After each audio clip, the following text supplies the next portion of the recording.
segment of the picks last week, kind of telling Ole Miss and Oxford. Did you kind of afraid you might jinx it doing it that way, or? No, we go where the game is, and we wanted to come here for a long time. And people that follow the program might know that there have been some close calls and some games that we'd circled, but then the results didn't quite fall the right way. Namely, Ole Miss stumbled before the big game we had circled. So we were just hoping that didn't happen this year. Obviously, this game's been on the schedule, and we've looked at it from the beginning of the season. We thought there was a very good likelihood both teams would be undefeated. And when it came down to one final hurdle to clear, and it's home against Memphis, it's a 3-touchdown favorite. We thought we'd have fun with it. And we started to talk a little bit more on the show about games that have game day implications, and sort of let it out there. If this happens, we're going to be likely at this place next week. And so we decided that's the most blatant I've ever been about it. And we had some fun, although I wasn't really kidding. If the game here had fallen through, we likely would have been in Starkville. Well, it was 7-3 in the third quarter. I was doing a game where they were relaying the scores through the truck to us as Kirk and I were calling the Notre Dame Syracuse game. I'm like, come on, put them away, please.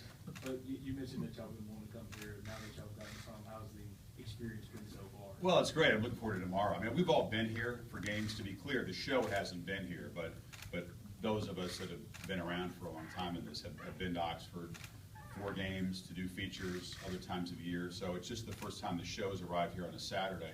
I have to say that doing some of the Thursday games, that's not quite the same. I mean, I've looked forward to a big Saturday atmosphere for a long time. You can tell the build-up is as advertised, so we can't wait till tomorrow morning. What is your assessment of what T. Freeze has done at Ole Miss?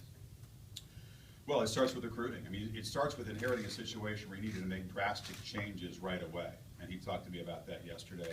And all up and down the line, off the field, on the field, he got that done. He's obviously brought in top-flight talent, which is one of the reasons why he was an attractive candidate coach. And now the next step is sort of getting those guys to not just win the games you're supposed to win, but beat people like Alabama and LSU. And everybody knows that this is like, in soccer terms, the SEC West is the group of death. I mean, there's just no easy passes. Every game is going to take the best effort that Ole Miss has.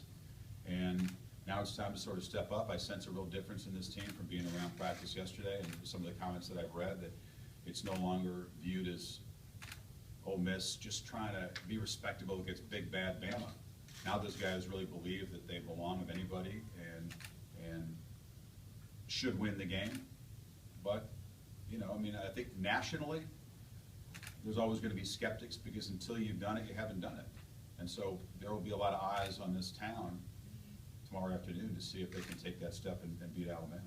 And then keep it going, because, by the way, the season isn't over, win or lose. And that's the thing that I think Hugh has preached, and rightfully so. I mean, you cannot let down for one week in this division. I want to ask about just the game day